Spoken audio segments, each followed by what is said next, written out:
You want a will or trust done? Well, you just go to one of these organizations that writes wills or trusts, don't you? Or don't you? Well, it takes us to this week's case. It involves a real man, Barry Bohmueller. Barry was an attorney who practiced in Pennsylvania. He was suspended from the practice of law in Pennsylvania. He went to New Jersey, and there he was suspended from practicing for doing the same thing. What was he doing? He was working with an organization called Estate Advisors Planning. And this estate advisors group was one that was staffed by non-lawyers, no lawyers. And they held themselves out as writing wills and trusts for people. In addition, they basically were a front for selling annuities. And they really pressed the sale of annuities. There was evidence that in one instance they sold an annuity to an 83-year-old woman who would not start to get benefits under the annuity until she was 96 years old.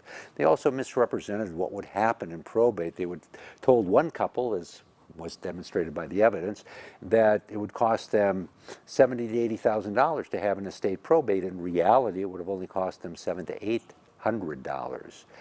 So there was this kind of misrepresentation, but more importantly, we had an organization that was writing wills and trusts without any real lawyer supervision. Barry simply lent his name to the organization. He was not involved in reviewing the wills and trusts that were being basically turned out in a boilerplate manner.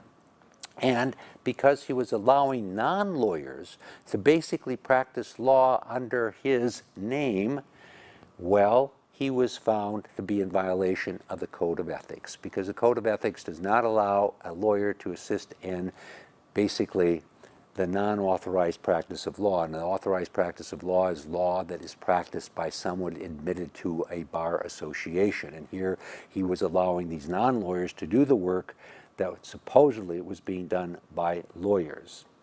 And he was suspended from the practice of law. So, what do we learn from this? What we learn from this is a very simple thing. Whenever you're going to have a will or trust done, and you go to an organization that clearly is not a law firm, you need to make sure that a lawyer who is certified, he's admitted to the bar in that state, is overlooking and reviewing the work that is being done. Sure, there are paralegals that can assist in work, but on the other side of the coin, you need to have someone who is schooled in the law, making sure that document, that will, that trust works for you. Now, a lot of people I know go to these various services because you can save some money. Well, you can save some money, but you got to ask yourself, what are you getting? You know, you can also save some money by writing the will or trust yourself, and you can do that in most states. But when you do that, you can run into some problems. There's a reason that lawyers are given courses in wills and trusts in law school.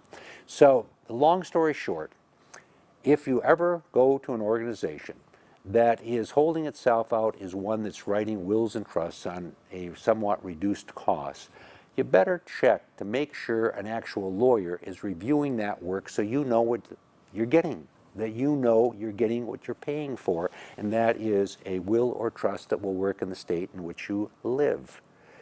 Okay, I bring you this case as I bring you cases every week so you understand how the law works. I'm David Allen.